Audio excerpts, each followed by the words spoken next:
I think where we are today is uncannily, is eerily like the late 1970s. By the way, if there's one person on earth thrilled about the job President Obama's doing, it's Jimmy Carter.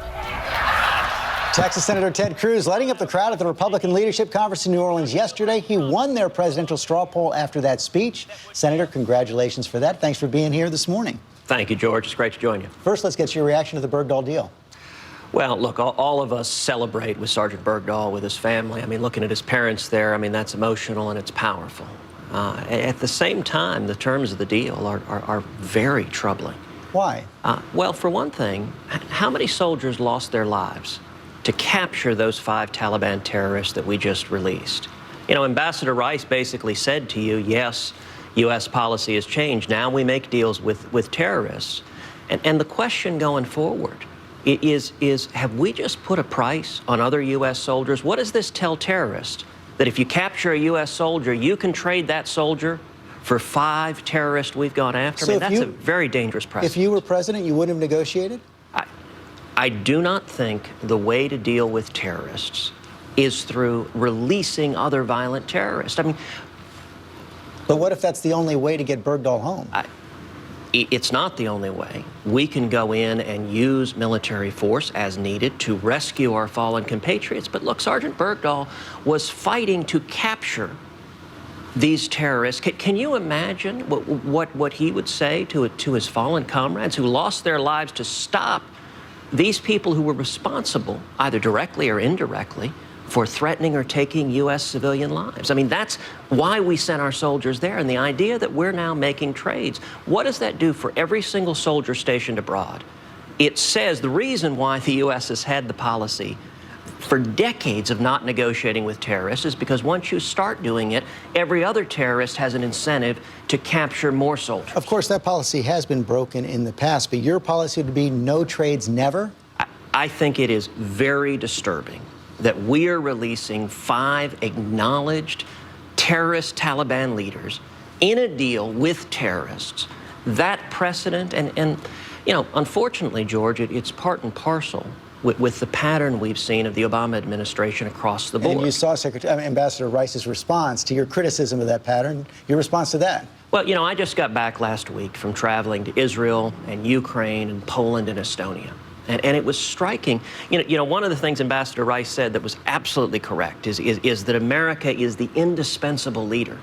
But what our allies are expressing over and over again is that our leadership is missing. And the most frequent thing you hear when you talk to an ambassador, a foreign minister of our friends and allies, is they pull you aside quietly in hushed tones. They say, where is America? When America is weak, when the American president is weak, it leaves our friends and allies vulnerable, and it makes the world a lot more dangerous. So you say you were in Ukraine. What would you have done different there? Would you have used military force? Would you have threatened military force? Look, there's a whole range of activities short of what President Obama did at the West Point speech, for example, is he set 2 straw men. 1, invade, or 2, do nothing.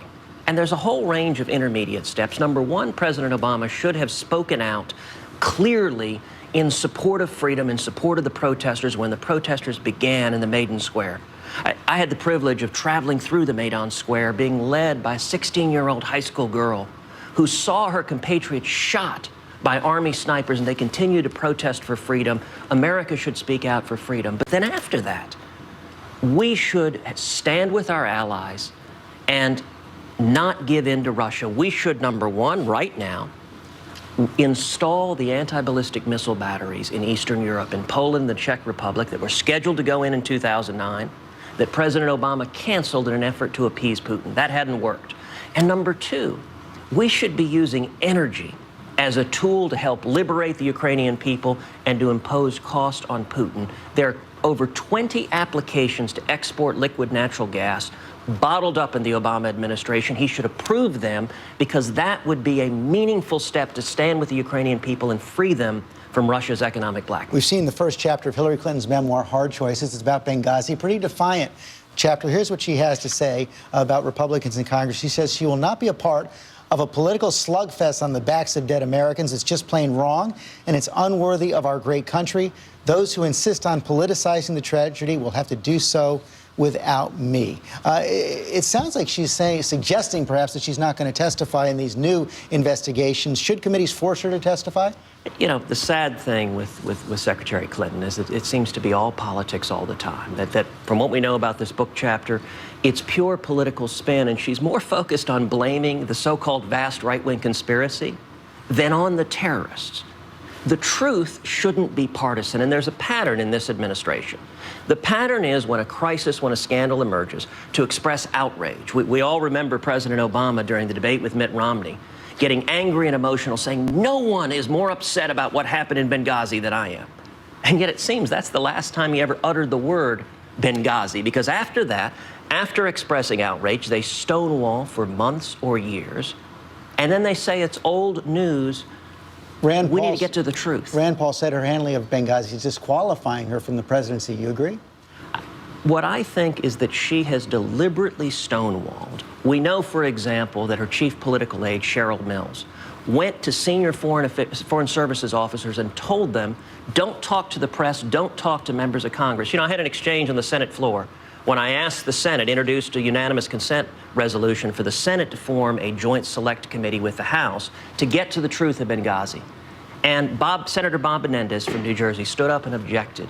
And I laid out a dozen questions that still haven't been answered. And his response was, he said, I have no idea, this is Menendez speaking, whether President Obama was awake or asleep while this terrorist attack was happening. And he went on to say, I have no idea whether there was anything President Obama could have done to have saved those 4 brave Americans who died. But those questions aren't worthy of being answered. Listen, if the chairman of the Foreign Relations Committee doesn't know the answers to those questions, we're not getting the truth, and we deserve, the American people deserve the truth. Our men and women in harm's way deserve the truth. What's the 32nd case against Hillary for president?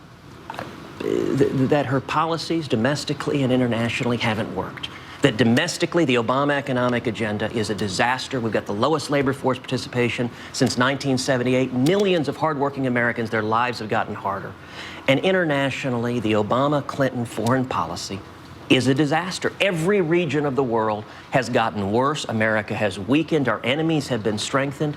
We're in the middle of cutting a deal right now with Iran that I fear is repeating the mistakes of the Clinton administration in the 1990s, setting up Iran acquiring nuclear weapons capability. You took on what you called the graybeards in the Republican establishment yesterday at that Republican leadership conference. But hasn't the establishment been on something of a role in these primaries, beating back the Tea Party again and again and again? And aren't the factions of the Republican Party going to have to come together if you're going to have any hope of defeating Hillary Clinton or any Democrat in 2016? Look, there is a debate in Washington how Republicans win. I think 2014 is going to be a fantastic year for Republicans. I think we're likely to retake the Senate, and I think 2016 is going to be a very strong year for Republicans. But the debate we're having right now is how do you win?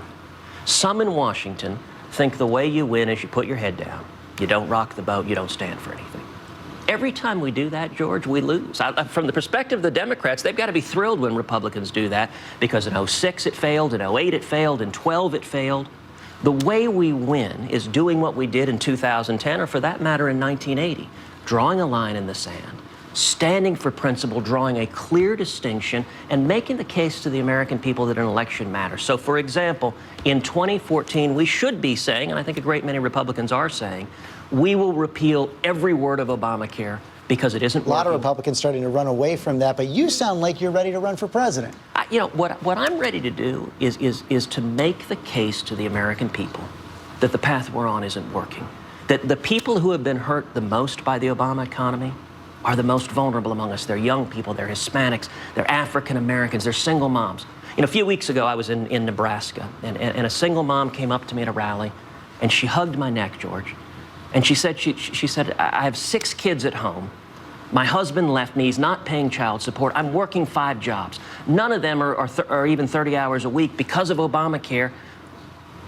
I'm having a hard time even putting basic food on the table for my kids, and I never see my kids. What we're doing isn't working, and those are the people we need to be fighting for so that Americans can have a chance at the American dream again. Well, we just heard